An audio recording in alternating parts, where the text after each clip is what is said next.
बुलढाणा जिल्ह्यातील संग्रामपूर तालुक्यात येत असलेल्या पातुर्डा येथील जिनिंग रोड लगतच्या 4 शेतकऱ्यांच्या संयुक्त मोठ्या बखारीला 1 जूनला दुपारी 1 वाजता भीषण आग लागली। आगीत 4 गुरे भाजली तसेच 6 क्विंटल धान्य व वैरणासह शेती उपयोगी साहित्य जळून खाक झाले आहे। या घटनेत संबंधित शेतकऱ्यांची सुमारे 4 लाखांची आर्थिक हानी झाल्याचे समजते। या संदर्भात प्राप्त माहितीनुसार पातुर्डा येथील शेतकरी गजानन रोठे, जगन्नाथ रोठे, ईश्वर रोठे व रामदास गंगतिरे यांच्या मालकीची 3 पत्र्यांची संयुक्त बखार इंदिरानगर जवळ जिनिंग रोड लगतच आहे। 1 जूनला दुपारी 1च्या सुमारास बखारीला आग लागली। आगीत गोठ्यात बांधलेल्या 2 गायी, 1 वगार व 1 मेंढी होरपळली।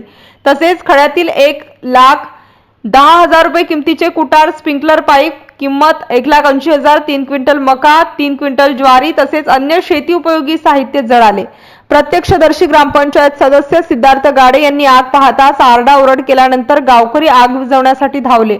शासकीय ठेकेदार धीरज अग्रवाल व अविनाश बोपले यांनी सामाजिक कार्यकर्ते अरुण धर्माळ, कैलास धर्माळ यांच्या मळ्यातून पाणी उपलब्ध करून दिले। त्यानंतर शेगाव नगर परिषदेच्या अग्निशामक दलास घटनास्थळी पाचारण करण्यात आले। मोहन हागे, फायरमन ज्ञानेश्वर पारिसे यांच्यासह लोकनियुक्त सरपंच रणजित गंगतिरे, उपसरपंच शोभाताई रहाटे, निलेश चांडक, ग्रामविकास अधिकारी AP महंगे, समाजसेवक शिवकुमार चांडक, माजी जिल्हा परिषद उपाध्यक्ष संगीतराव भोंगळ, भाजपा तालुकाध्यक्ष लोकेश राठी तसेच पोलीस कर्मचारी नळेकर यांनी सदर आग विझवण्यासाठी शर्थीचे प्रयत्न केले।